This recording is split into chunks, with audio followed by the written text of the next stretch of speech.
시청자 여러분, 안녕하십니까? 경기 침체 등이 맞물려 내년 지방정부의 살림살이는 팍팍해 국비를 한 푼이라도 더 받으려 예산을 심의하는 국회를 상대로 사활을 걸고 있는데 충청권 자치단체는 시작부터 일이 꼬이기만 합니다. 세종은 민주당을 비판하는 내용이 포함된 최민호 시장의 친서를 국민의힘에 전달하려다 되려 민주당에 배달하는 웃지 못할 해프닝 속에 국제정원 박람회 국비 예산이 전액 삭감됐습니다. 대전은 내년 도시철도 2호선 트램 공사비가 당초 신청한 금액에 비해 3분의 1만 확보될 비상인데 대전은 25% 공사 진행을 반영한 데 반해 정부는 5%만 인정해 생긴 일입니다. 김철진 기자의 보도입니다. 어제 열린 국회 농해수위 전체회의, 더불어민주당 이병진 의원이 한 문서를 흔들어 보이며 정원 박람회를 추진하는 최민호 세종시장을 지적합니다. 모든 부문들이 유기적으로 작동해 나가도 부족할 판에 이렇게 막 밀어붙이면서 스스로 쟁점화시키면서 일을 추진하는 이런 모양새는 국제정원도시 박람회 개최 필요성과 민주당에 대한 비판을 담은 해당 문서는 당초 국민의힘 의원들에게 전달할 편지였지만 배달 사고로 일부 민주당 의원들에게까지 전달된 겁니다. 결국 상임위 심사에서 산림청 예산 중 유일하게 정원 박람회 예산만 삭감됐습니다. 세종시는 예결위 단계에서 예산을 다시 살리겠다는 입장이지만 이미 정원 박람회 개최가 정쟁화되며 복원이 쉽지 않을 거란 우려가 큽니다. 보통 상임위에서는 주로 이제 증액 심사를 많이 하는 게 일반적이거든요. 서로 이제 같은 상임위이기 때문에. 근데 이제 아주 예외적인 상황이라서. 대전시는 2호선 수소트램 국비 신청 예산이 3분의 1로 줄어들면서 조속한 사업 추진에 빨간불이 켜졌습니다. 대전시는 내년도 공정률을 25%로 잡고 국비 1,846억 원을 요청했지만 정부는 5%로만 잡으며 586억 원만 반영한 상태. 공정률에 대한 정부와 대전시의 시각차가 큰 만큼 예산 심사 과정에서 설득 과정이 향후 트램 건설 일정을 좌우할 전망입니다. 지금 이제 기재부가 얘기하는 5%, 시가 얘기하는 공정률 그 사이에서 좀 정확한 지점들을 찾아가지고 하는 게 어떻게 보면 실질적인 성과가 되는 거죠. 세수 펑크 등으로 어느 해보다 국비 확보에 어려움이 예상되는 가운데 지역 주요 사업들의 예산 확보에도 우려가 커지고 있습니다. TJB 김철진입니다. 오늘 새벽 금산에서 빗길에 미끄러진 통근버스가 화물차와 충돌한 뒤 비탈길 아래로 추락하면서 승객 22명이 다쳐 병원으로 옮겨졌습니다. 또 이 사고가 난 지 1시간 뒤에는 금산의 한 국도변에서 화물차가 앞서가던 굴착기를 들이받은 뒤 넘어져 화물차 운전자가 숨졌습니다. 박범식 기자입니다. 고속도로에 보호난간이 휘어져 있고 3m 아래에 빨간색 통근버스가 떨어져 있습니다. 사고 당시 충격으로 버스 앞 유리창도 산산조각이 났습니다. 사고가 난 건 오늘 새벽 5시 20분쯤. 한국타이어 직원들을 태우고 나들목을 빠져나가던 통근버스가 곡선 구간에서 중앙분리대를 넘어 반대편에서 오던 18톤 화물차와 부딪힌 뒤 비탈길 아래로 떨어졌습니다. 버스에는 50대 운전자를 포함해 23명이 타고 있었는데 22명이 가벼운 부상으로 병원에 옮겨졌습니다. 한국타이어 통근버스는 지난 9월에도 운전자가 술이 깨지 않은 상태로 운전을 하다 대전 대덕구의 도로에 세워진 화물차를 들이받아 10명이 다쳤습니다. 경찰은 버스 운전자가 음주 상태는 아니었다며 화물차 블랙박스 확인 결과 핸들 조작 미숙으로 사고가 난 것으로 보고 있습니다. 한국타이어 출근 버스가 도는 과정에서 중앙 분리대 같은 게 있어요. 그걸 넘어가면서 맞은편에 오던 윙바디 화물차를 앞부분을 충격하면서 가대를 넘어서 추락한 거예요. 이 사고가 난 지 1시간쯤 뒤에는 금산이 한 국도변에서 3.5톤 화물차가 앞서가던 굴착기를 들이받았습니다. 충돌의 여파로 쓰러진 화물차에서는 하얀색 페인트가 쏟아져 나왔고 뒤따르던 SUV 차량도 넘어진 화물차를 피하지 못하고 들이받았습니다. 이 사고로 60대 화물차 운전자가 숨지고 나머지 운전자들도 부상을 입었습니다. 경찰은 어두운 빗길에 운전자가 앞서가던 굴착기를 제때 발견하지 못해 사고가 난 것으로 보고 화물차 블랙박스를 토대로 정확한 사고 경위를 조사하고 있습니다. TJB 박범식입니다. 지난달 24일 당진의 한우 농가에 이어 아산의 젖소 농가에서도 럼피스킨이 발생한 가운데 충청남도가 확산 방지에 총력을 다하고 있습니다. 충남 럼피스킨 방역대책본부는 어제 젖소 71마리를 사육 중인 아산의 한 농가에서 농장주의 신고가 들어와 정밀 검사를 실시한 결과 럼피스킨 양성 판정을 받았다고 밝혔습니다. 도는 해당 농장의 출입을 통제하고 역학조사를 실시해 발병이 확인된 젖소는 신속히 살처분하는 한편 인접한 아산과 천안, 공주, 예산 당진에 오늘 오후 8시까지 일시 이동 중지 명령을 내렸습니다. 대전 지역 대학에 진학한 충남 학생들을 위한 기숙사인 대전학사관이 내년 연말 문을 닫을 전망입니다. 충청남도는 도내 대학생 지원 확충을 위해 대전학사관을 내년까지만 운영하기로 하고 폐쇄 여부를 학사관을 운영하는 충남 평생교육 인재육성진흥원 이사회에서 최종 결정할 방침입니다.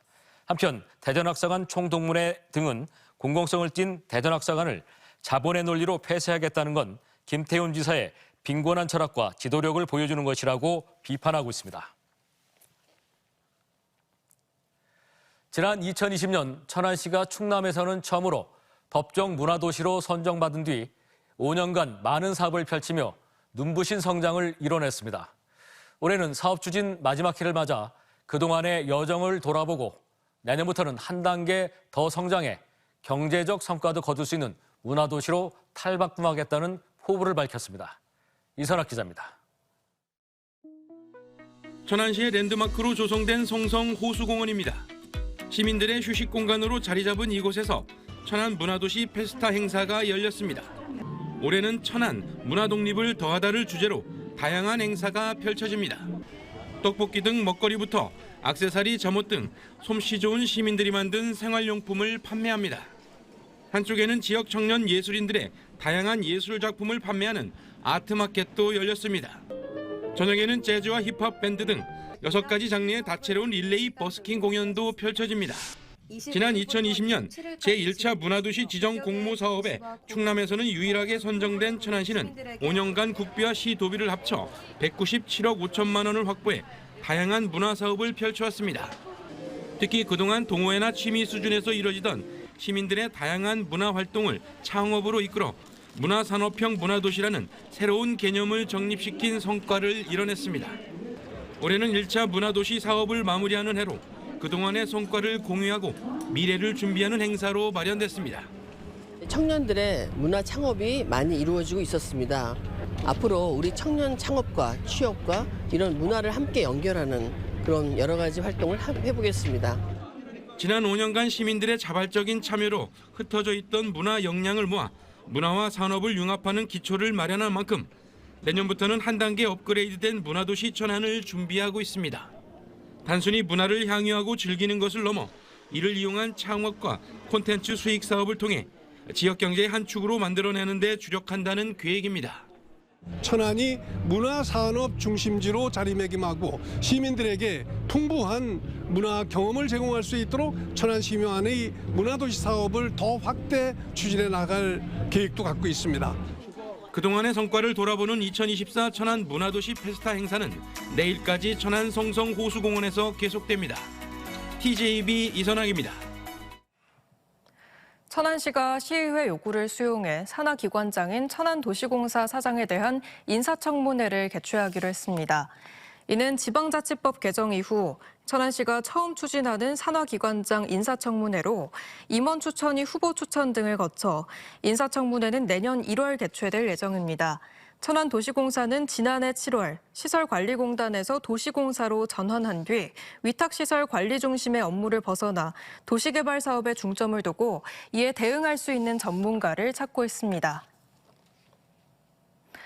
대전 도안대로의 마지막 구간인 서구 관저동에서 유성구 용계동을 연결하는 도안대로 양방향 전 구간이 개통되면서 주변 교차로의 교통 혼잡이 완화될 전망입니다. 이번에 개통한 두 구간은 총 연장 5.7km인 도안대로의 마지막 구간으로 서구 관저동 원악마을 1단지부터 유성구 용계동까지 연장 1.9km이며 총 사업비 1,400억 원이 투입됐습니다.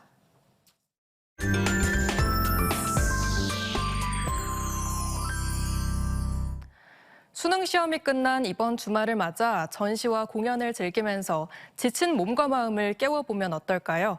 기록과 표현이라는 주제로 8개국 48명의 사진작가가 참여한 대전국제사진축제부터 눈물과 웃음이 교차하는 연극까지 아트앤컬처에서 조혜원 기자가 소개합니다.